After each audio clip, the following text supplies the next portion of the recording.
बिस्मिल्लाहिर्रहमानिर्रहीम। अस्सलाम वालेकुम नाज़रीन, मैं आसमा शराजी। प्रोग्राम है फ़ैसला आपका। आज कुछ अच्छी ख़बरें हैं और कुछ ज़ाहिर है बुरी ख़बरें हैं। पहले आपके साथ अच्छी खबर शेयर करते हैं और अच्छी खबर ये है कि पाकिस्तान और IMF के दरमियान 1.3 बिलियन डॉलर का जो मुआहदा है वो तय पा गया। इस सिलसिले में एक और अच्छी मज़ीद खबर ये भी है कि जो पाकिस्तान का माहौलियाती निज़ाम है या पाकिस्तान के हवाले से जो मौसमियाती तब्दीली और आफात हैं उसके ऊपर भी 1 अरब डॉलर का कर्ज़ जो है वो पाकिस्तान को मिलेगा। टोटल 2 अरब 30 करोड़ डॉलर जो है वो पाकिस्तान को मिलेंगे। ज़ाहिर है ये कर्ज़ है, इस पर खुश इसलिए हो रहे हैं, खुशी की कोई बात नहीं होती, खुश इसलिए हो रहे हैं क्योंकि इस कर्ज़ के हवाले से बहुत सारे सवालात उठाए जा रहे थे।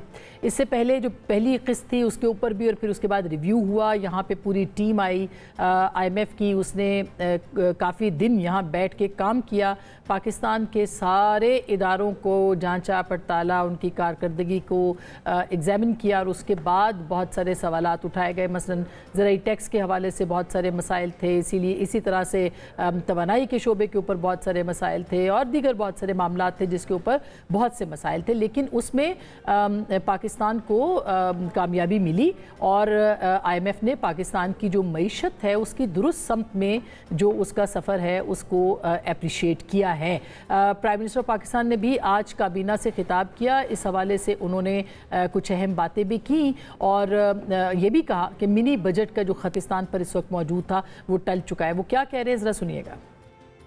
अल्हम्दुलिल्लाह IMF का पाकिस्तान के साथ स्टाफ लेवल जो एग्रीमेंट जो रात गुजरी है हो गया है और इसमें यकीनन chief army staff general Asim Munir की भी उसी तरह कंट्रीब्यूशन है जिस तरह आपकी है। अगयार ने और मुखालफिन ने ढंडोरे पीटे कि अब आया क्या आया मिनी बजट, और मिनी बजट के बगैर IMF आगे नहीं चलेगा।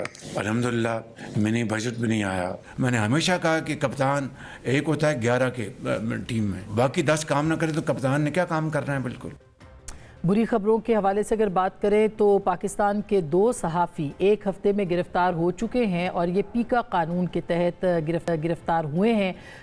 गुज़िश्ता हफ्ते फरहान मलिक साहब जो कि एक सीनियर सहाफ़ी हैं, इस हवाले से जो तंजीम है डायरेक्टर न्यूज़ की एमेंट, उसने भी अपनी मज़म्मती बयान उन्होंने जारी किया था, उनको गिरफ़्तार किया गया पीका के तहत। आज जब उनको जुडिशल रिमांड पे भेजना था उसके ऊपर फिर उनके ऊपर इल्ज़ामात लगा दिए गए जो कि बेबुनियाद हैं और अभी तक ये कहा जा रहा है कि वो बेबुनियाद इल्ज़ामात हैं और उनकी जो फैमिली है वो उसकी तरदीद भी कर रही है। उनको दोबारा से गिरफ़्तारी आज उनकी डाल दी गई। ये भी आपको बता दें कि उनके ऊपर इल्ज़ामात ये हैं कि इश्तियाल अंगेज़ी और नफ़रत आमेज़ी उन्होंने की है। वो एक सोशल मीडिया प्लेटफॉर्म चलाते हैं जिसकी कि बहुत पजीराई है और उसके ऊपर अगर देखा जाए तो मवाद के ऊपर सवालात एडिटोरियली कम उठाए जा सकते हैं और बहुत बेहतर काम वो करते हैं बतौर सहाफ़ी। उनके ऊपर बहरहाल ये इल्ज़ामात लगाए गए हैं लेकिन जो तरीक़ाकार था उनको उठाने का वो काबिल मज़म्मत है। और इसके अलावा ये कानून जो है वो कहाँ कहाँ इस्तेमाल हो रहा है, कहाँ कहाँ इस्तेमाल होगा, इसके हवाले से हम अपने ख़दशात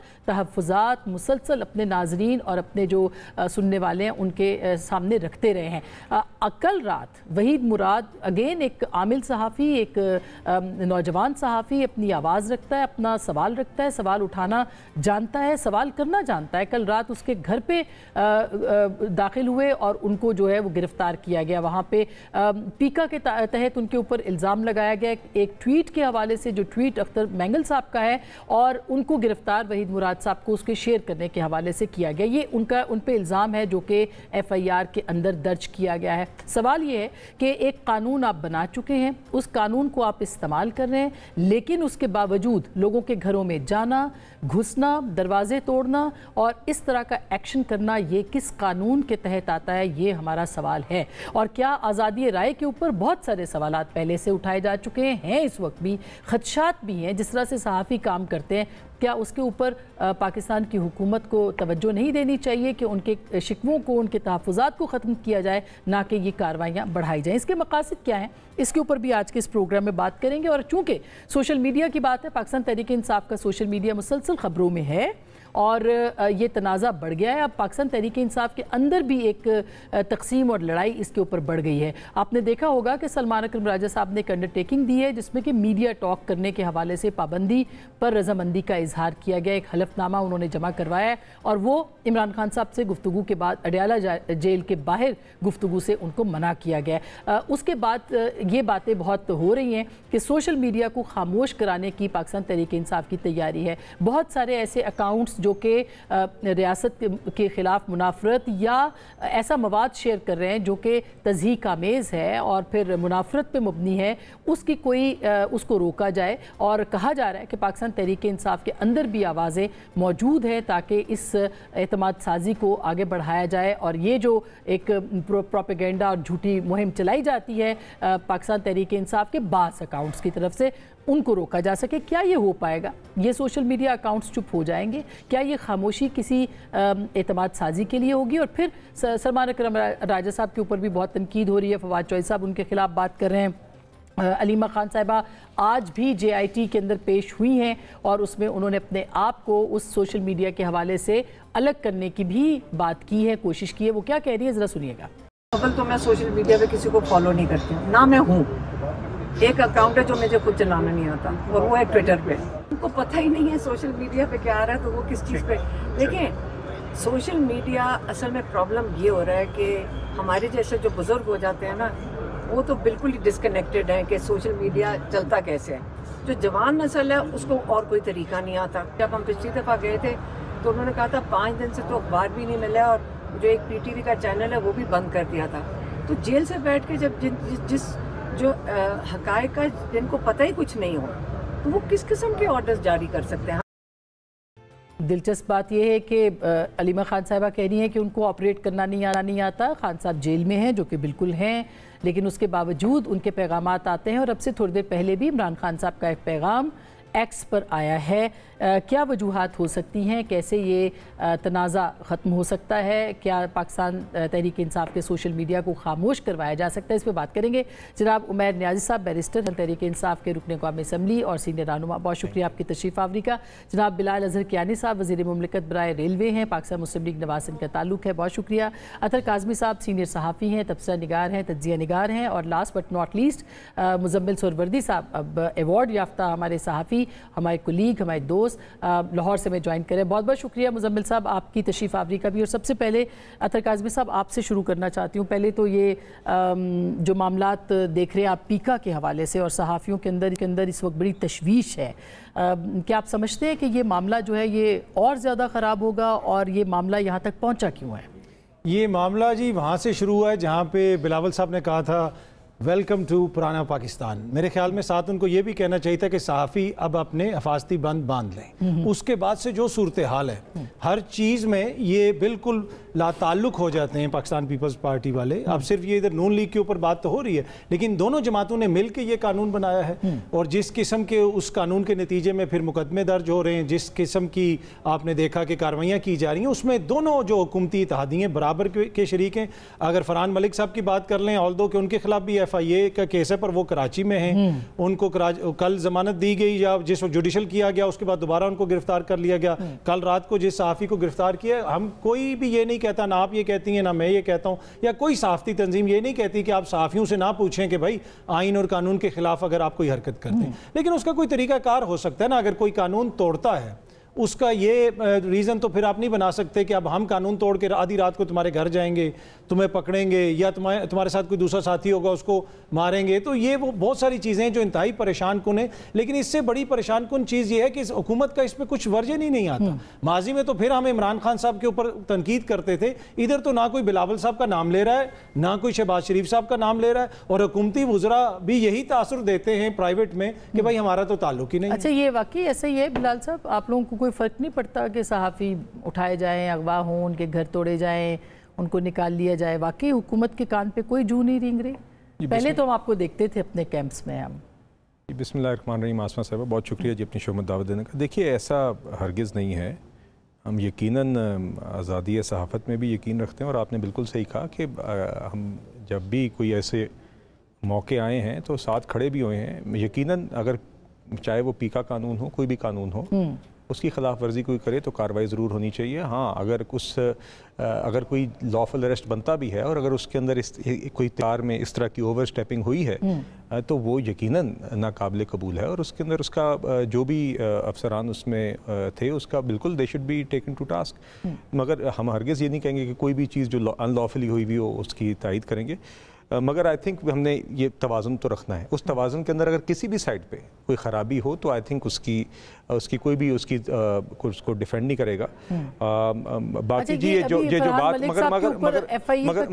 मगर ये पीका का केस वहीद मुराद के ऊपर है। जी देखिए जी, मैं तो जी because I am not aware of the details, all I will say कि जस्टिस शुड बी इंश्योर्ड। आइन और कानून के मुताबिक कोर्ट में मामलात हैं तो बिल्कुल जी कोई भी किसी किस्म की ज्यादती नहीं होनी चाहिए। और नहीं बिलाल साहब, बिल्कुल आपकी बात दुरुस्त है। आपके वजीर दाखिला है जनाब मोहसिन नकवी साहब, वो अभी तक उनका कोई पता नहीं, शायद वो रुखसत पे हैं, उनकी तबीयत भी ख़राब है। लेकिन उसके साथ साथ वजीर ममलिकत हैं तलाल चौधरी साहब, वो मेरे ख्याल एक आधे चैनल पे आते हैं, उसके अलावा वो किसी चैनल पे जाते भी नहीं है। ये उनका सवाल है, माजरत हम आपसे कर रहे हैं, आपको अगर उनको नहीं पता तो आपको भी नहीं पता होगा कि हो क्या रहा है इस वक्त। ये देखिए जी, मेरे पास तो ये इस्लामाबाद की टेरिटरी तो डायरेक्टली उनके अंदर आती है। मैं सिर्फ यही कहूँगा कि कहीं पे भी, क्योंकि देखिए जब भी कोई अरेस्ट होता है या कोई इस तरह का वाक़या होता है उसकी कोई जो डिटेल्स होती हैं, जो बेस होती है, वो बुनियाद या जो भी FIR की है व्हाटएवर इट इज़, उसकी कोई ना कोई बेस होती है, फिर उसकी जांच पड़ताल कोर्ट में होती है whether it was done lawfully और नॉट। तो I will just say because I don't want to claim, I don't know the facts, तो हरगिज़ भी जी कोई ज़्यादती नहीं होनी चाहिए। जब ये कोर्ट में मामला जाएगा, if it was an unlawful arrest it shouldn't have happened, if it is a lawful arrest तो वो जस्टिफाई करेंगे। फरहान मलिक साहब का गया, उसके बाद उनको जुडिशियल करना था, उसके साथ ही उनके ऊपर एक और मुकदमा बना दिया गया और उनको गिरफ्तार कर लिया गया। मैं उस पर इसलिए कमेंट नहीं कर सकता जी क्योंकि मेरे अगेन तफसीलात नहीं है, तो ना मैं कहूँगा कि सही है गलत है, व्हाटएवर इट इज़, वो तो चीज़ कोर्ट में ही वाज़ेह होगी। मगर एक बात जो अथर साहब ने अभी की थी कि वेलकम बैक टू पुराना पाकिस्तान, तो तासुर ये दिया कि इमरान खान साहब के वक्त में तो मीडिया बड़ा आज़ाद था और उसके बाद कोई मसाइल का आगाज़ हुआ है। तो मैं ये ज़रूर कहना चाहूँगा, मुझे आज तक याद है वो रिपोर्टर्स विदाउट बॉर्डर्स की एक रिपोर्ट थी RSF की, इफ़ आई एम करेक्ट, जिसमें इमरान खान साहब को बाकायदा प्रेडेटर का उस टाइम पे टाइटल दिया गया था और उस टाइम पे जिस तरह के काले कवानीन थे और जिस तरह की, खैर अब मैं मुझे याद है आपके ऊपर, खवातीन सहाफ़ियों के ऊपर जिस तरह की कैंपेन थी, मगर ज़रूरी तो नहीं है कि वही काम आप भी करें ना। देखिए आप तो इमरान खान साहब के हलीफ हैं या आप उनके हलीफ हैं? मैं तो जी आपसे पहले अगर आप देखिए, नहीं मैंने तो हरगिज़ के साथ अगर आप इमरान खान साहब से इख्तिलाफ करते हैं तो आपको चाहिए कि अपनी गवर्नेंस उनसे ज़्यादा बेहतर करें। हम कर रहे हैं बेहतर, बिल्कुल कर रहे हैं जी। और आसमा साहिबा, मैंने आपसे पहले भी ये हरगिज़ नहीं कहा, मैंने तो आपसे कहा कि अगर कुछ गलत है तो गलत है और अगर सही है तो सही है और वो दूध का दूध और पानी का पानी हो जाना चाहिए। मगर मैं हरगिज़ मैं आपसे ये कह रहा हूँ कि जब ये तासुर दिया जाए कि जनाब अभी कोई मसाइल हैं और आपके शिकवे हैं और इससे पहले कोई चीज़ें बहुत सीख थी, तो मुझे याद है उस टाइम पे तो बड़े धड़ल्ले से ये चीज़ें कही जाती थी और इमरान खान साहब के और PTI के एमा पर बाकायदा कैंपेन सहाफ़ियों के ख़िलाफ़ की जाती थी। और मुझे आज तक याद है वो शक्लें, इमरान रियाज साहब और दीगर लोग, मुझे आज तक याद है जब वो मतीउल्लाह साहब के साथ जो इस्लामाबाद हाई कोर्ट के बाहर जिस तरह का रवैया था, ये मकाफात अमल भी होता है। बहरहाल मैं जी हमेशा भी believe in the freedom of expression, हम बर्दाश्त रखते भी हैं जी बात सुनने की और कवानीन के भी बिल्कुल आपको कंप्लायंस होनी चाहिए। मगर उस कंप्लायंस के अंदर या किसी अरेस्ट के अमल में कोई भी ओवर स्टेपिंग हुई है या कोई पर्चा नाजायज़ बना है तो बिल्कुल उसकी करेक्शन होनी चाहिए। ठीक बात है, आप क्या कहेंगे, क्योंकि आप लोगों का बतौर अपोजिशन पीका के हवाले से जो किरदार है उसके ऊपर भी बहुत सारे सवालात हैं। आपके भी स्टैंडिंग कमेटी के चेयरमैन हैं सेनेट के, जो कि जिनको कहा गया था कि बरतरफ कर दिया जाएगा और उन्हें पीका उनके होते हुए जो है मंजूर हुआ। आपकी टीम जो है, पार्टी जो है, उसको पीका को जिस तरह से चैलेंज करना चाहिए था हाउस के अंदर, कमेटियों के अंदर, वो भी आप लोग नहीं कर पाए। तो बताइए फिर आप लोग कैसे फ्रीडम ऑफ एक्सप्रेशन के साथ? नहीं देखें, आपने एक सेनेट की स्टैंडिंग कमेटी का हवाला दिया। स्टैंडिंग कमेटी के एक चेयरमैन जिन्हें ऑलरेडी पार्टी ने शो कॉज किया हुआ है, ठीक है, ये तो ऑन रिकॉर्ड है ना। ऑलरेडी 5 MNAs को, 2 सेनेटर्स को शो कॉज दिया हुआ, वो प्रोसेस एक सेपरेटली चल रहा। वहाँ हमारे मेंबरान की क्या पोजीशन रही, मेंबरान ने अपोज किया। नेशनल असेंबली की जो कमेटी थी, स्टैंडिंग कमेटी, उसमें भी इसको टूथ एंड नेल अपोज किया। बात है कि देखें, आज अगर हम दूसरे पे, हम उस वजह से नहीं कह रहे कि ये जो है ना गलत हो रहा है। बात है कि देखें, ये सहाफ़त है, सहाफ़ी बेहतर समझते हैं सहाफ़त को कैसे चलाना है। अगर इसमें एक्सटर्नल फैक्टर्स इंटरफेयर करेंगे और कहेंगे कि हम बताएंगे कि तवाज़ुन कैसे बरकरार होगा, फिर तवाज़ुन नहीं रहेगा और तवाज़ुन इसी वजह से बिगड़ रहा है ओवरऑल। देखें ना, आप कह रहे हैं कि जी शरअंगेज़ी फैलाई, किसी सहाफ़ी ने। बात है जिस मैनर में आप लोगों को उठा रहे हैं, क्या ये रियासती तरफ से शरंगेज़ी नहीं फैलाई जा रही, क्या नफ़रत के बीज नहीं बोए जा रहे, उसको कौन काउंटर कर रहा है, उसको कौन देख रहा है। बात है यही स्टार्ट होता है, इसी तरह से चीज़ें बिगड़ती जाती हैं। बिल्कुल ऐसा, लेकिन मसला ये कि ये सब कुछ होता रहा है, ये कॉन्टिन्यूसली हो रहा है। मसलन पिछले दौर के अंदर बहुत सारे एग्जांपल्स मैं आपको कोट कर सकती हूँ, इस दौर के अंदर तो हो रही हैं, वो आप खुद देख रहे हैं। तो ये तो मतलब मुस्तकिल हो रहा है और 75 बरसों से हो रहा है, लेकिन पिछले कोई 10 साल में या 7 साल में जो हाइब्रिड कॉन्सेप्ट आया है उसके बाद तो बढ़ गया है। तो क्या पाकिस्तान तहरीक इंसाफ इस पोजीशन में है कि वो कंडेम करे, क्योंकि उनके अपने दौर में भी ये सब कुछ होता है? पाकिस्तान तहरीक इंसाफ तो कंडेम भी कर रही है, और पाकिस्तान तहरीक इंसाफ वाहिद जमात है जिसने चैलेंज भी किया है। अगर सहाफ़ती बॉडीज़ ने किया है तो तहरीक इंसाफ भी खुल के जो है ना इसमें हुकूमती इस लाइन के ख़िलाफ़ खड़ी है, और हुकूमत भी बेशक चाहे बेबस है जिस वजह से भी है, खुल के हुकूमत पोजीशन नहीं ले रही। हालांकि देखें बात है at the end of the day, देखें अगर आपने पाकिस्तान को एक बैलेंस सोसाइटी रखना है उसके लिए क्या ज़रूरी है कि डिसेंटिंग वॉइसेस को भी सुने। देखें आवाज़ों को बंद करने से कभी मसला हल नहीं होता, वो और शक्ल इख्तियार कर लेती है। अगर बलूचिस्तान में आज हालात बिगड़े हैं तो इसी वजह से बिगड़े हैं कि आपने जो डिसेंट थी आवाज़ को बंद किया, आवाज़ को बंद करते करते आज आपके रास्ते बंद हो गए। बात है ये रास्ते किसने खोले हैं, दोबारा से आवाज़ को खोलें, मसनूई हुकूमतों को ख़त्म करें, आप खुद ब खुद देखेंगे कि आपके मुल्क में तब्दीली आई। बलूचिस्तान के ऊपर आज इमरान खान साहब ने भी अपने एक्स पे लिखा है, मगर सवाल वही है कि जब पीटीआई का दौरे इक़्तिदार था तो उस वक्त बलूचिस्तान के साथ क्या हुआ, और अब भी मुस्तकिल जो है वो चीज़ें हो रही हैं। बलूचिस्तान को हमने नुमाइंदगी दी, अगर ओवरऑल उस तरह से देखें कंपैरेटिवली ड्रॉ कर लें, अक्टूबर 2022 का उठा लें, अवाल उठा लें, आपने बलूचिस्तान को, साउथ बलूचिस्तान को स्पेसिफिकली किसने 600 अरब का पैकेज दिया? वो इमरान खान की गवर्नमेंट ने दिया। बाद में PDM आई, उन्होंने उस चीज़ को अबैंडन कर दिया। बात है ये कंटिन्यूटी रहती है, कोई एक अच्छा इकदाम करेगा। पीपल्स पार्टी ने आगाज़ हकूक़ बलूचिस्तान का शुरू किया था, हमने उसमें स्टेप इन किया। बात है ये को हमारा जाती वो सही है, मगर मीर हासिल बजिंजो तो ऑन रिकॉर्ड है, मरहूम अब तो वो यहाँ पे नहीं है, वो जिंदा नहीं है, उनका तो ऑन द रिकॉर्ड है कि किस तरह से बलूचिस्तान के साथ क्या हुआ, संजरानी साहब कैसे आए, वहाँ पे हुकूमतें कैसे बदली गई, वहाँ पे क्या, ये एक लंबी कहानी हो जाएगी सर। अब इसमें क्या, मगर उसमें कमीशन बना लेना, कमीशन बिल्कुल सही बात है, दुरुस्त बात है ये बात है, पता चल जाएगा। देखें आज बलूचिस्तान का मसला देखें ओवरऑल पूरे पाकिस्तान के मसलों की अक्कासी कर रहे हैं। देखिए हमें थोड़ा सा दिल बड़ा करना पड़ेगा। देखिए पीका बड़ा रेलिवेंट है। देखिए हम कोई भी डिबेट नहीं कर रहे, हम कोई भी डिसेंट को ले जाते हैं कि ये रियासत के मुखालिफ बात कर रहे हैं, हालांकि ये बात नहीं है। बात है कि हमने अपने मुल्क का किबला दुरुस्त करना है कि नहीं करना, कोई भी परफेक्ट नहीं है। ये बात दुरुस्त है, कोई हर प्रोफेशन के अंदर। मुजम्मिल साहब, क्या हमें अपने प्रोफेशन के अंदर नहीं झांकना चाहिए? क्या हमारे अंदर तत्हीर का अमल नहीं होना चाहिए कि यहाँ पे जो काली भेड़े हैं या जिसे कहें कि पार्टियों के बैठे हुए लोग, क्या आपको लगता है कि हमारे अंदर भी एक एजेंडा साजी और प्रोपेगेंडा जो है वो हो गया है? कैसे हम साफ करें, तहारत का अमल कहाँ से शुरू करें? अच्छा देखें, बात यह है कि पाकिस्तान में मुख्तलिफ प्रोफेशंस को मुख्तलिफ रेगुलेट करने के लिए मुख्तलिफ बॉडीज़ मौजूद हैं, और उन बॉडीज़ में अगर आप देखें डॉक्टर्स को रेगुलेट करने के लिए डॉक्टर्स की अपनी एक बॉडी मौजूद है, लॉयर्स को रेगुलेट करने के लिए लॉयर्स की अपनी एक बॉडी मौजूद है, और इसी तरह इंजीनियर्स को रेगुलेट करने के लिए इंजीनियर्स की अपनी एक बॉडी मौजूद है। मैं ये कहना चाह रहा हूँ कि जो स्पेसिफिक प्रोफेशंस हैं उनको रेगुलेट करने के लिए उनके अंदर एक बॉडीज़ मौजूद हैं। जैसे अगर आप MBA BS कर भी लें तो आपको डॉक्टर का लाइसेंस लेने के लिए अपनी रेगुलेटर के पास जाना पड़ता है। आप लॉ कर भी लें, जैसे उमैर नियाज़ी साहब लॉयर हैं, तो इनको LLB करने के बाद भी बार में प्रैक्टिस के लिए एक लाइसेंस लेना पड़ता है। आप इंजीनियरिंग की तालीम हासिल कर भी लें, आपको इंजीनियर का लाइसेंस लेना पड़ता है इंजीनियरिंग काउंसिल से जाके। अफसोस की बात है कि हम जर्नलिस्ट अपने प्रोफेशन को रेगुलेट करने के लिए कोई लाहेमल नहीं बना सके। हम ये कहते हैं कि जर्नलिस्ट की तारीफ़ क्या होनी चाहिए, डेफामेशन की क्या तारीफ़ होनी चाहिए।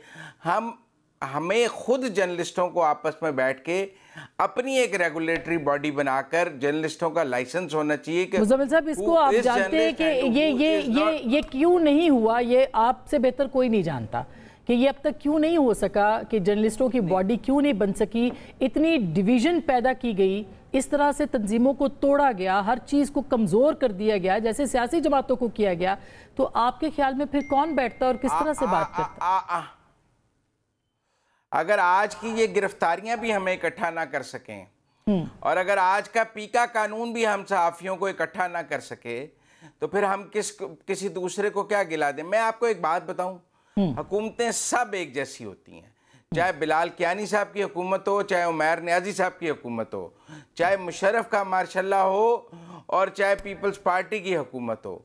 ये गवर्नमेंट की सोच एक जैसी होती है। मैंने सब हुकूमतों में काम किया है, एक जैसी सोच की हामिल हुकूमतें होती हैं। सवाल ये है कि हमें अपना हाउस इन ऑर्डर करना है एज जर्नलिस्ट, और हमें अपना हाउस हम इन ऑर्डर करेंगे तो हम हुकूमत की आंखों में आंखें डालकर भी बात कर सकेंगे। हमारे जो आपने कहा ना, हमारे अंदर की डिवीजन, आज हुकूमतें और इदारे हमारे अंदर की डिवीजन का फ़ायदा उठा रहे हैं। हमारे अंदर पैरा ट्रूपर्स भी मौजूद हैं और कुछ ऐसे लोग भी मौजूद हैं जिन्हें हम खुद भी जर्नलिस्ट मानने को तैयार नहीं। तो वो जर्नलिस्ट बॉडीज उसका फैसला मुजम्मिल साहब, वो फैसला तो हमारे पास PFUJ है, हमारे पास 2 PFUJs हैं, हमारे पास प्रेस क्लब्स हैं। हम खुद क्यों फैसला ना करें कि ये सहाफ़ी है और ये नहीं है? ये किसी अथॉरिटी के हाथ में कैसे दे दें? ये किसी ताकतवर के हाथ में कैसे दे दें कि वो फैसला करे कि ये सहाफ़ी है और ये नहीं है? बिल्कुल आप ठीक कह रही हैं। डॉक्टर्स ने भी अपनी बॉडी बनाई है, लॉयर्स ने भी, बार काउंसिल अपनी बॉडी बनाई है, इंजीनियर्स ने अपनी इंजीनियरिंग काउंसिल बनाई है। हम भी अपनी जर्नलिस्ट काउंसिल बना लें जहां से जर्नलिज्म का लाइसेंस मिले। जो मौजूद हैं उनमें से जो ठीक है उनको लाइसेंस दिया जाए, जो नहीं ठीक है उनको ना दिया जाए। ये तय हो जाए कौन जर्नलिस्ट है, ये हमने तय करना है। ये ना हुकूमत तय करना है, ना पार्लियामेंट ने तय करना है, ना अदलिया ने तय करना है। ये हमने तय करना है कि कौन जर्नलिस्ट है और कौन नहीं जर्नलिस्ट है। जब हम खुद तय कर लेंगे और अपने जर्नलिस्ट काउंसिल से, जैसे इंजीनियरिंग काउंसिल है, जैसे डॉक्टर्स की काउंसिल है, जैसे लॉयर्स की बार काउंसिल है, हम अपनी जर्नलिस्ट काउंसिल से जर्नलिज्म का लाइसेंस देना शुरू कर देंगे तो चीजें खुद ब खुद ट्रांसपेरेंट हो जाएंगी। मगर उसका मसला तो सोशल मीडिया मसला है ना। सोशल मीडिया को आप कैसे कंट्रोल कर सकते हैं? ये तो एक बहुत, अब ये वहीद मुराद वाली बात आप देख लें। इसमें आसमा मैं एक चीज ऐड कर दूं, मैं वापस आती हूँ आपके पास। इशू ये है कि कौन जर्नलिस्ट है कौन जर्नलिस्ट नहीं है, ये तो इशू ही नहीं है। क्या मतीउल्लाह जान जर्नलिस्ट नहीं है? मतीउल्लाह जान को गिरफ्तार किया गया यहाँ से। क्या वहीद जर्नलिस्ट नहीं है? क्या इरफान मलिक जर्नलिस्ट नहीं है? क्या यहाँ पे जिनके ऊपर माजी में आपके साथ अगर कोई ज्यादती हुई हो या किसी और जर्नलिस्ट पे मुकदमा हुआ हो मुल्क के मुख्तलिफ शहरों के अंदर, क्या वो सारे जर्नलिस्ट नहीं है? तो ये तो बहस ही नहीं है कि कौन जर्नलिस्ट है या नहीं है। असल इशू ये है कि जो हुकूमतें करती हैं, चाहे वो पिछली हुकूमत कर रही हो या मौजूदा हुकूमत कर रही हो। और दूसरा उसमें बड़ा इशू ये है कि माजी के अंदर तो आपको अदालत से रिलीफ मिल जाती थी। जब इस्लामाबाद हाई कोर्ट में जस्टिस अतहर मिनुल्लाह बैठे थे तो पीका का कानून उन्होंने उड़ा दिया। मगर झूठी खबर के ऊपर भी तो हमें बोलना नहीं, झूठी खबर पे बोले, ये भी तो हमारे खिलाफ उसके लिए तो कानून मौजूद है ना। यही तो मैं कह रहा हूं, मतीउल्लाह जान को या किसी और को पकड़ने के बजाय जो झूठी खबर देते हैं उनके खिलाफ कार्रवाई करें। जी मुजम्मिल साहब, फेक न्यूज का कैसे खत्म करें, मुकाबला कैसे करें? हाँ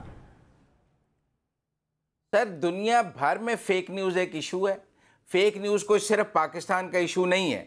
फेक न्यूज का बेहतरीन हल तो डेफेमेशन का लॉ है, और दुनिया भर में डेफेमेशन लॉ के एग्जाम्पलरी पनिशमेंट जो डैमेजेस हैं वही फेक न्यूज़ का खात्मा करती हैं। हमारे यहाँ आज तक एक भी डेफेमेशन का नहीं है जिसमें एग्जाम्पलरी डैमेजेस दिए गए हों। सवाल यही है कि जब हम अपने खुद भी काम नहीं करते और पाकिस्तान की अदालतें भी काम नहीं करती, 70 साल में डेफेमेशन का एक केस का फैसला नहीं हुआ, उसकी वजह से फेक न्यूज की बढ़ावा मिला। लोगों ने कहा गलत खबर देने की। मगर मुजम्मिल साहब, खैर मैं इसमें अपनी एग्जांपल नहीं कोट करना चाहती, मगर मैं तो सुप्रीम कोर्ट में गई और मुझे इंसाफ मिला है अदालतों में से। ठीक है, टाइम ज्यादा लग गया, 2 साल लग गए, 2 साल लग गए, लेकिन मिला। तो अदालतें काम कर रही हैं। नहीं, 2 साल is a too long period. मुझे भी मैंने डेफेमेशन का एक केस जीता है, 1 करोड़ रुपए के डैमेजेस लिए भी हैं, पर मुझे 10 साल लग गए। आप बात समझे, जिसने झूठी खबर दी वो 10 साल दंदनाता फिरता रहा, और 1 करोड़ के डैमेजेस में मेरे 1 करोड़ रुपए वकीलों का खर्चा भी हो गया उसको सच साबित करने के लिए। मैं ये समझता हूँ ये 90 डेज में लॉ में लिखा हुआ है कि आपने ये बताएं कि पाकिस्तान की फेक न्यूज के मुकदमे लंदन में क्यों पहले डिसाइड हो जाते हैं। अच्छा, मैं आपको मैं इस पे बहुत बात कर चुकी हूँ, मगर जिन कवानीन में पैमरा के 60 डेज लिखा है उसी के तहत मैं गई थी पैमरा के अंदर, और 9 महीने लग गए, और आखिर में भी फैसला जो हुआ वो एक लंबी स्टोरी है। लेकिन उसको फिर हम हाई कोर्ट में लेके गए और मोहसिन अख्तर कियानी साहब ने उसको फैसला उस पर दिया और बड़ा शानदार फैसला दिया। एनीवेज, ये तो हमारी तंजीमों को इस पर ज़रूर इस पर बात करनी चाहिए, मगर छोटी सी ब्रेक ले लूँ, मेरा ख्याल ये भी ज़रूरी है। इसके बाद वापस आएंगे और हम बात करें सोशल मीडिया क्या मसला है और उस मसले का हल किसके पास है। तहरीक इंसाफ कोई किरदार अदा कर सकती है खुद अपने लिए भी, ब्रेक के बाद।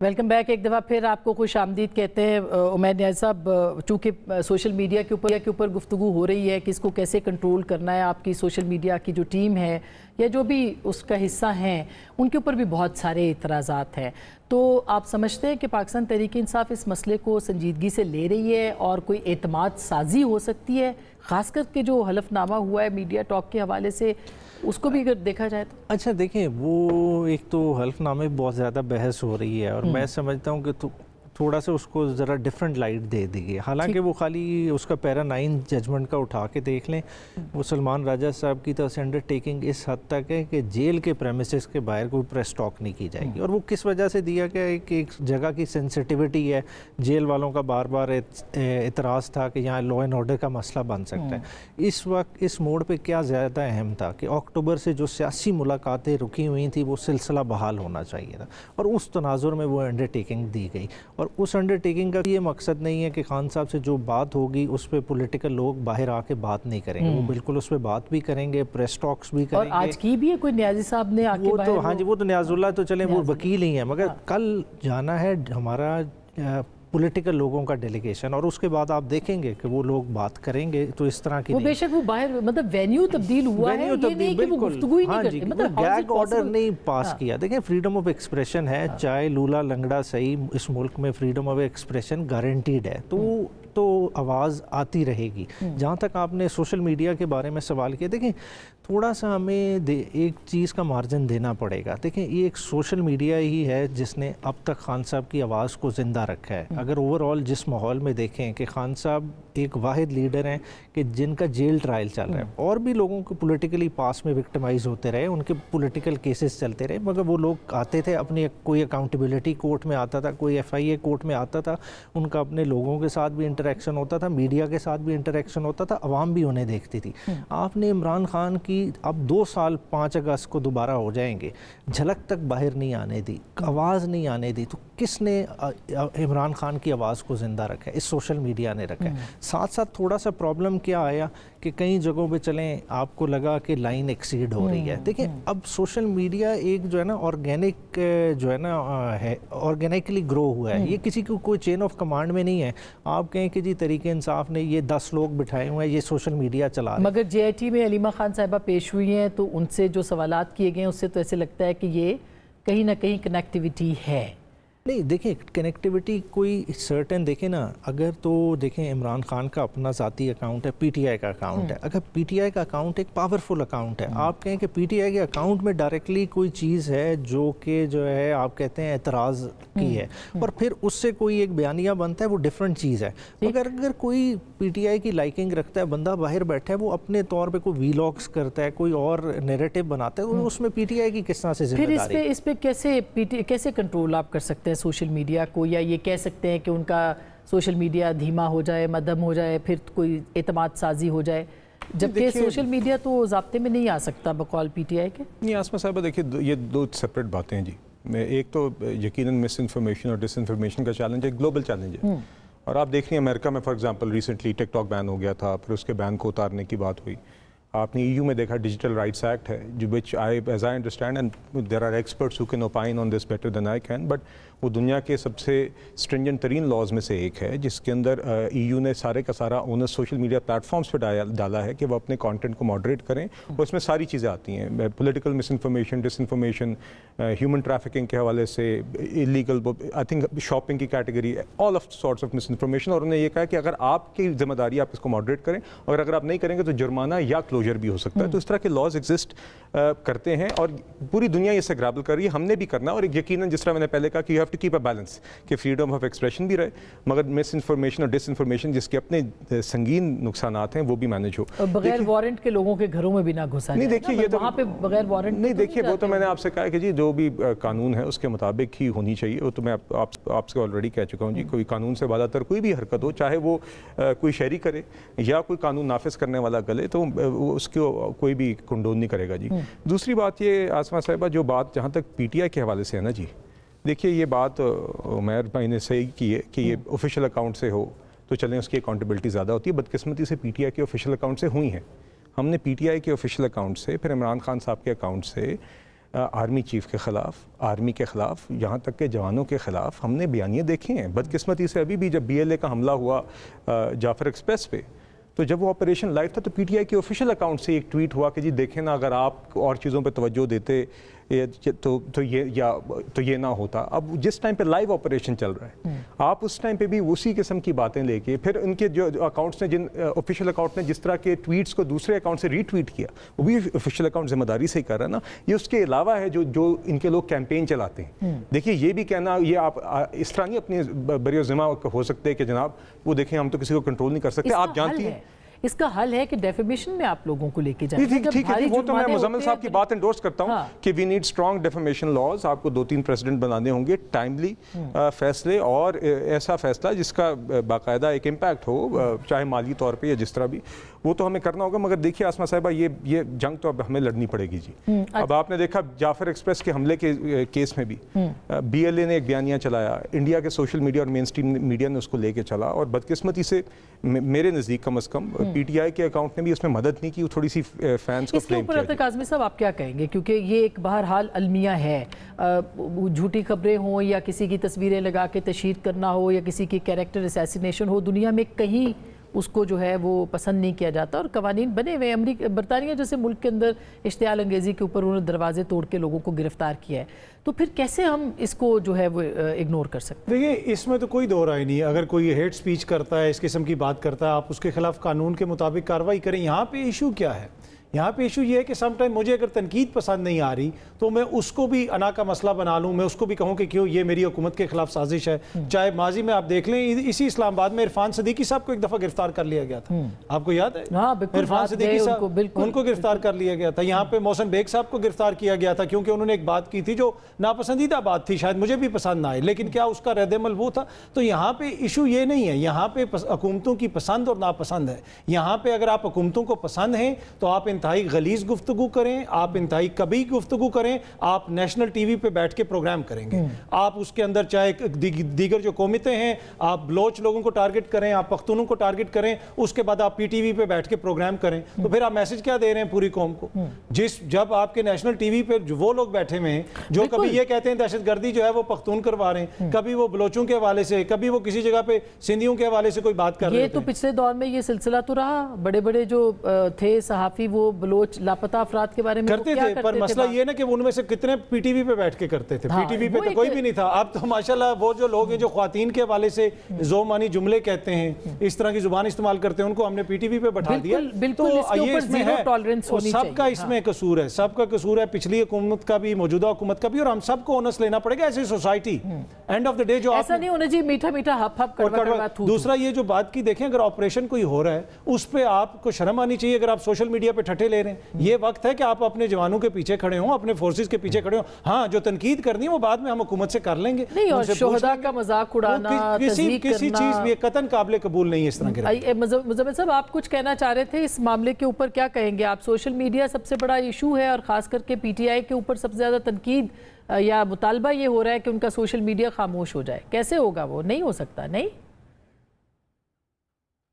देखें, बात बिल्कुल ठीक है कि उनके ऑफिशियल अकाउंट्स की बात की जा रही है। PTI ऑफिशियल, इमरान खान का ऑफिशियल और PTI का अकाउंट, हम इन 3 अकाउंट्स की बात करते हैं। अब देखें ना कि एक मुतनाज़े बिल जो है एक एंटी पाकिस्तान अमेरिका में पेश हुआ, पाकिस्तान डेमोक्रेसी एक्ट, बिल्कुल, उसको PTI के ऑफिशियल अकाउंट ने क्यों रीट्वीट किया? क्यों किया उसको? Endorsement, retreating is endorsement. बिल्कुल, क्या उनको ये PTI के ऑफिशियल अकाउंट को उसको एंडोर्समेंट देनी चाहिए थी? और जबकि वो पाकिस्तान के अहम इदारे के सरबराह के खिलाफ है, वो स्पेसिफिकली आर्मी चीफ के खिलाफ है, कह देते हैं। तो फिर आप, मेरा मतलब है कि जब आप इस तरह की चीज़ों को रीट्वीट और एंडोर्समेंट देंगे अपने ऑफिशियल अकाउंट से और उसके बाद आप कहेंगे कि हम कंट्रोल नहीं कर सकते, भाई अपने 3 अकाउंट तो कंट्रोल कर लो। जो आपके 3 अकाउंट हैं, Imran Khan, PTI official PTI, ये 3 अकाउंट होल्ड कर तो कंट्रोल करके दिखा दें, बाकियों के बारे में बाद में सवाल कर लेंगे। पर जब ये 3 अकाउंट इस सारे में मुलव्वस होंगे तो फिर क्या बात की जाएगी? उमैर साहब इस पे कुछ कहेंगे आप? अच्छा देखें, रीट्वीट करना जैसा इन्होंने कहा है, देखें इंडोर्समेंट है या इंफॉर्मेशन स्प्रेड है, ये एक डिफरेंट डिबेट है, ठीक है, लाजमी नहीं है। अब देखें किसी का फौतगी का आता है, ऊपर कोई रीट्वीट करता है तो वो एक इंफॉर्मेशन स्प्रेड का मगर उन अकाउंट्स के ऊपर स्पेसिफिकली लिखा होता है ये इंडोर्समेंट नहीं है, ये पर्सनल ओपिनियन है। बिल की बात कर रहे हैं, इस पर देखें क्या सेक्रेटरी जनरल ने कोई पोजीशन ली है, क्या चेयरमैन ने कोई पोजीशन ली है, आएगा तभी पार्टी का नैरेटिव सामने आएगा ना। अभी तक तो ऐसी कोई बात ही नहीं आई, हम उसको मंसूब कर दें कि जी शायद कोई पीटीआई इस तरह का चाह रही है। देखें सर, आपके साबिक सदर अमेरिका में मौजूद हैं, आरिफ अलवी साहब, वो चाहें तो वो कंडेम कर सकते हैं।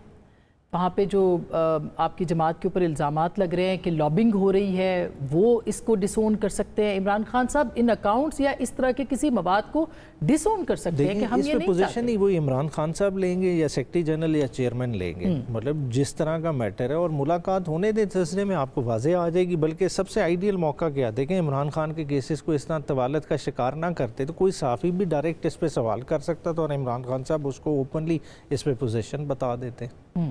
नहीं, वो तो अगर उनका जो शिकवा है कि उनके केसेस को तवालत मिल रही है, जो कि मिल रही है, नजर आ रहा है, उसके ऊपर तो हम सब बात करते हैं, रोज हम बात करते हैं। ये तो स्पेसिफिक उन अकाउंट्स की बात हो रही है सर, जो रीट्वीट कर रहे हैं ऐसे मुतनाज़ा का। हम मंसूब उस बात को इमरान खान से अब से ही करना चाह रहे हैं ना, तो डायरेक्ट खान साहब से इस पे पूछा जा सकता है और आपको डायरेक्ट उस पर आंसर मिल जाएगा। मेरा नहीं, देखें इमरान खान साहब बहुत वाज़ेह कह चुके हैं, मतलब फ़ौज उनकी, मुल्क उनका। देखें पॉलिटिक्स करनी है इस मुल्क के अंदर ही रह के करनी है ना, मुल्क की इकाइयों को कमज़ोर करके कोई भी सियासत नहीं कर सकता।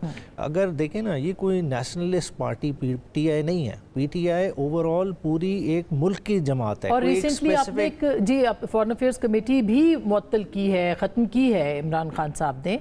ज़ाहिर है एतराज़ात थे, उसमें बहुत व्लॉग भी कर रहे थे कुछ लोग, और उसको भी ज़ाहिर है कि इमरान खान साहब ने, मगर जिस तरह का देखें ना अभी ओवरऑल कर रहे हैं, देखें अमेरिका के लिहाज से जिस तरह है ओवरऑल हम खमियाजा भुगत रहे हैं। देखें ओवरऑल अगर अफगानिस्तान का प्रॉब्लम आ रहा है, हम क्यों फेस कर रहे हैं, ओवरऑल देखें ना हमने टेक्टफुली अपने एरिया में नहीं डील किया। जो इमरान खान साहब का आज भी ट्वीट आया कि बाइडन डॉक्ट्रिन को हमने फॉलो किया, ये सारे मसले मसाइल अपनी जगह मौजूद है। मगर देखें मुल्क में अगर कंसेंसस क्रिएट करना है, उसके लिए पीटीआई तैयार है, उसके लिए इमरान खान साहब अपना रोल प्ले करने के लिए तैयार है। मगर ज़रूरत क्या है, मतलब वो कमेटी की मीटिंग अगर दोबारा होती है किसी में, बिल्कुल अपनी पार्टी को जाने देंगे। इसमें तो उमैर साहब बड़े एहतराम के साथ, सर बड़ा तो कंसेंसस पहले आप अपनी जमात के अंदर तो कायम करें ना। कल जेल के गेट पे जिस जमात की लड़ाई हो रही हो कि ये मेरे लीडर को अंदर नहीं जाने देना, इतनी गैर संजीदगी का जब आप ओपनली मुजाहरा करेंगे तो फिर दीगर लोग तो क्या आपसे उम्मीद रखेंगे कि कल सलमान अकरम राजा साहब डॉक्टर बाबर अहवान को अंदर ना जाने दो। आज तक हमने हिस्ट्री में नहीं। मगर इसमें देखें ना थोड़ा सा दो चीज़ें हैं, एक तो हमें अथॉरिटी माननी पड़ेगी कि खान साहब ने जिसको अथॉरिटी डेलीगेट की है, खान साहब ने देखें अपने फोकल पर्सन न्याजुल्लाह को ड्यूटी दी कि वो नाम देंगे या सलमान अकरम राजा देंगे। प्रॉब्लम क्या है, लिमिटेड स्पेस है, 6 बंदों ने मिलना है और एक तरतीब से मिलना है कि ये अब देखें ना एक ही वक्त में सारे तो नहीं मिल सकते। अब अगर तरतीब देनी है, दुरुस्त बात है आपकी, लेकिन जो नाम दिए गए उसमें नाम नहीं था बाबर अहवान साहब का। बाबर अहवान साहब को रोका गया जबकि वो मिलना चाहते थे, फिर उनको जाने दिया गया। फिर जेल हुकाम ने नहीं रोका, राजा साहब ने कहा कि नहीं जाने। तो ये चीजें आप प्राइवेट कमरे में अगर हल कर लें तो ये फिर मजाक ना बने। मगर आप देखें अब सलमान राजा साहब की पोजीशन किस तरह से ऑकवर्ड हुई कि किसी को उन्होंने कराची से बुलाया हुआ, किसी को लाहौर से बुलाया हुआ मुलाकात के लिए, और जिसे बुलाया हो वो गेट पे रह जाए और किसी और की मुलाकात हो जाए, तो फिर इस तरह की प्रॉब्लम बनती है। मगर आने वाले दिनों में ये भी प्रॉब्लम नहीं नजर आएगी, ये तकसीम भी खत्म होती नजर आएगी। ये आपकी जितनी भी लड़ाई है उसका फायदा तो पाकिस्तान मुस्लिम लीग नवाज उठा रही है, भले आपकी एस्टेब्लिशमेंट के साथ लड़ाई है। क्यों बिलाल साहब? देखिए तो ख्वाहिश ही ये है कि पीटीआई एस्टेब्लिशमेंट से लड़ती रहे, हमारी तरफ आए ना। हमारी सिर्फ ये ख्वाहिश है, ये बैठ के पॉपकॉर्न खाते रहे। हमारी सिर्फ ये ख्वाहिश है आसमा साहिबा कि जिस मैक्रो इकनॉमिक और मुआशी बेहतरी के सफ़र पे हम चल पड़े हैं ये जारी रहे। आज आपने खुद आगाज़ में शो के जिक्र किया कि IMF के साथ हमारा प्रोग्राम फर्स्ट रिव्यू कामयाबी से कंक्लूड हुआ और साथ ही साथ $1.3 अरब की मज़ीद resilience and sustainability facility IMF से मिली। तो हम तो जी उस चीज़ में उसी काम को जारी रखना चाहते हैं। हम चाहते थे कि जो एक मुज़ाकराती अमल शुरू हुआ था, जो स्पीकर साहब कर रहे थे, जिसमें PTI शामिल थी, वो एक प्लेटफॉर्म बनता है जहाँ पे मईशत और दहशतगर्दी जैसे मौज़ूआत पे बातचीत होती है। आप दोबारा बुला लें इजलास को, कह रहे हैं आने को तैयार हैं। नहीं देखिए, तो हम तो आप असेंबली में आते हैं, किताबें मारने के बजाय, कागज़ फाड़ने के बजाय वहाँ पे इस डिबेट का हिस्सा बने। वहाँ पे होता है ये उमर यूसुफ, आप लोगों के अपने वुज़रा नहीं होते, नहीं जी होते हैं, वो एक अभी देखे ना, नहीं वो एक इंस्टेंस हुई थी और वो उस दिन नहीं होनी चाहिए थी, मगर अदरवाइज वज़रा भी होते हैं, ये लोग नहीं होते, ये क्वेश्चंस डाल के एक सवाल नहीं पूछते। तो ये तो तय पा गया कि आप बुलाएंगे दोबारा इजलास, और ये तय पा गया कि PTI उसमें आएगी। नहीं आए जी, वहाँ पे ये सवाल देखिए, मैं आपको मजे की बात बताऊं, आपने भी पार्लियामेंट को बड़ा कवर किया। आमतौर पर क्वेश्चन आवर और कॉलिंग अटेंशन नोटिस असेंबली का बिजनेस कौन चलाता है? ऑपोजिशन चलाती है। अभी हमारे क्वेश्चन आवर और calling attention notice Peoples Party, PMLN और MQM के मेंबरान चलाते हैं। इनके लोग तो हर वक्त वॉकआउट करते हैं। ये तो लगता है हुकूमत वैसे इसमें कोई भी बिजनेस खुद नहीं चला रही है। एक छोटी सी चीज, दूसरा मसला ये है कि देखिए इनको पॉलिटिकल ओनर्स भी लेना पड़ेगा। दहशतगर्दी का इंसार ये हमारे कौमी मसला है। जो हुकूमत है, हमारा जाफर एक्सप्रेस पे हमला हुआ, वजीरे रेलवे आज कोयटा गए, दहशतगर्दी के ऊपर बयानियां भी बनाने की जरूरत है, और PTI को तो मखसूस बयानियां बनाने की जरूरत है कि पॉलिटिकल ओनर्स लेना पड़ेगा तमाम। मुजम्मिल साहब योर टेक सर, फिर मैं वाइंड अप करूं। वो मुजम्मिल साहब, देखिए मैं समझता हूं कि पाकिस्तान में कोई भी शहरी ऐसा नहीं है जो दहशतगर्दी के हक में है। अगर कोई सियासी जमात दहशतगर्दी पर कौमी इत्तफाक राय से ख़ुद को दूर करेगी तो वो ख़ुद को आवाम से दूर करेगी। मैं नहीं समझता दहशतगर्दी के ख़िलाफ़ कौमी इत्तफाक राय किसी एक सियासी जमात का मोहताज है। ये कौमी इत्तफाक राय मौजूद है और पाकिस्तान की अवाम दहशतगर्दी के ख़िलाफ़ हैं। मुझे तो कोई शहरी नहीं मिला जो कहे कि हम दहशतगर्दी के हक़ में हैं, या अगर एक मखसूस जमात इजलास में नहीं होगी तो फिर हम दहशतगर्दी के ख़िलाफ़ नहीं हैं। मैं समझता हूँ जो सियासी जमात खुद को दहशतगर्दी के कौमी इत्तफाक राय से दूर करेगी वो अपनी सियासत खुद ख़राब करेगी। बिल्कुल ऐसी बात है। मैं क्विकली जी मुश्तरकात की हम बात करें, अच्छी बात शुरू कर दी। बिल्कुल एग्री करते हैं। मुश्तरकात की हम बात करें, ये एक मुश्तरका इशू है, इसके ऊपर पाकिस्तान तहरीक इंसाफ सियासत को पीछे रखे और आए आगे। सियासत 100% पीछे है। देखिए उस दिन का भी अहवाल ये, अगर पार्लिमानी पार्टी का उठाएं, पार्लिमानी पार्टी ने बाय हैवी मेजॉरिटी डिसाइड किया कि हमने जाना है, मगर फिर सोशल मीडिया का प्रेशर आ गया। आखिर में कहानी वही आती है। कदगन एक इमरान खान साहब से मुलाकात का, देखिए एक शख्स से अक्टूबर से मुलाकात ही नहीं, ये बात भी और देखे मुलाकात का दिन नहीं देखिए मुलाकातें होती रही हैं, होती भी रहेंगी, मगर आप रोजाना आके, उमर अयूब साहब रोजाना आके घंटे की तकरीर करके ये कहते थे इस ऐवान में आके हमें जवाब दिए जाए। उनके बानी से उनको मिलने ही ना दिया। आप हर दफा आप मुलाकात में आ जाते, आपकी मुलाकात बाद में हो जानी थी ना, आप उस मीटिंग में आ जाते। वहां पे कौन सा कोई आपने फैसला करना था जिसके लिए उनकी रजामंदी की जरूरत है? एक ब्रीफिंग थी। आप कहते हैं पार्लियामान के अंदर ओपन डिस्कशन हो, वो कह रहे कि अब वो कह रहे हैं कि हम आने को तैयार हैं। लेके लंदन जाते थे, जिस बड़े मियां साहब अदालतों को मतलूब थे, तो लंदन में काबीना की उनका हक है, ये उनका हक है। उनके लीडर बहुत बहुत शुक्रिया। मगर आप फिर इसका मतलब है कि असेंबली के कोई बिजनेस में नहीं आएंगे। देखिए आप फिर आप आके तकारीर करते हैं, आप उसी असेंबली के अंदर आके डिमांड करते हैं कि यहाँ पे आके जवाब दें, आप सिक्योरिटी ब्रीफिंग के अंदर शरीक नहीं होते। दहशतगर्दी जो है, बहुत शुक्रिया, दहशतगर्दी एक ऐसा बड़ा है कि जिसके लिए मैं तू या तू और मैं नहीं चलेगा। इसके लिए एक मुत्तफ़िका मुश्तरका प्लान की ज़रूरत है, और हुकूमत को उस प्लान को बनाने के लिए खुद इनिशिएटिव लेना पड़ेगा, अपोजिशन को ऑन बोर्ड रखना पड़ेगा, और फिर वो प्लान जो है वो आगे बढ़ सकता है। गुफ्तगू आपने सुनी, फैसला आपका।